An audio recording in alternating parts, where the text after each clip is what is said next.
He was born in 1966 in Adana. He graduated from the Department of Food Engineering at Ege University, then went on to study for a master's degree at Akdeniz University, where he also completed his doctorate on environmentally friendly analysis methods. He began his professional career in the laboratories of the Ministry of Agriculture and Forestry, where he worked on the detection of residual additives and toxins in food and water sources. In 2009, he became assistant professor at Akdeniz University, where he played a crucial role in establishing the Food Safety and Agricultural Research Center. He served as a deputy technical director of the center from 2010 to 2016. His career path as a scientist was to turn into a journey championing the public interest. His research into food safety, environmental health, and toxic chemicals was never limited to the laboratory. He used his professional knowledge for the public good by challenging issues that threaten public health and questioning policies that directly impact public health. While working on a scientific project led by the Ministry of Health, he found dangerous levels of carcinogens in soil, water, and food in various regions of the country.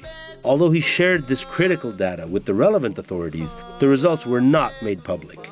He refused to remain silent on the issue and, acting in line with his responsibility as a scientist, shared the information with the public. As a result of his actions, he was prosecuted and sentenced to prison. In 2016, he signed the Academics for Peace petition, "We will not be a party to this crime." For this, he was removed from his position at the university by presidential decree. Although this decision may have been a blow to his academic career, it did not make him abandon his work in the fields of environmental health, toxic chemicals, food safety, and public health. He appealed his removal and won, and in 2024 was reinstated. However, the university objected to the court decision to return him to his post, and he was once again suspended. But still, he continued to carry out research and share his findings publicly. He became the voice of those facing natural disasters in various regions of the country. He prepared rights-based reports in regions where children were forced to live with polluted water, polluted air, and contaminated foods. He argued that school children should be provided with at least one healthy meal per day, calling for school canteens to be transformed into public kitchens. He described environmental destruction as, quote, slow violence, unquote, and strived to reveal the hidden damage it causes. Through all his work, he tirelessly reminds us that scientific data is inseparable from social responsibility. The, quote, cancer data trial, unquote, is perhaps the most striking example of his struggle. He was handed down a prison sentence for publicly sharing data on environmentally induced cancer that has not been shared by the Ministry of Health. However, following an appeals process, he was acquitted by the Court of Cassation in 2025.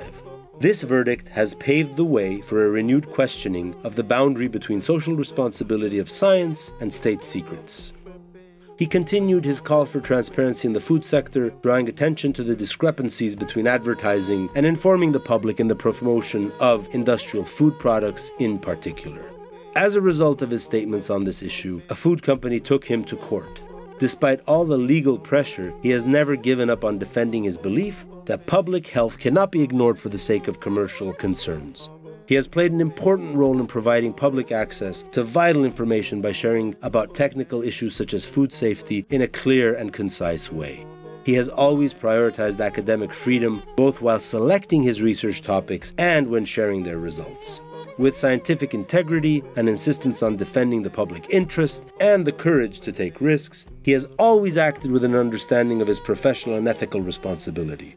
For his vision of information not as an instrument of power, but as the shared right of society, and for his courage, the 2025 International Hrant Dink Award laureate is Bülent Şık.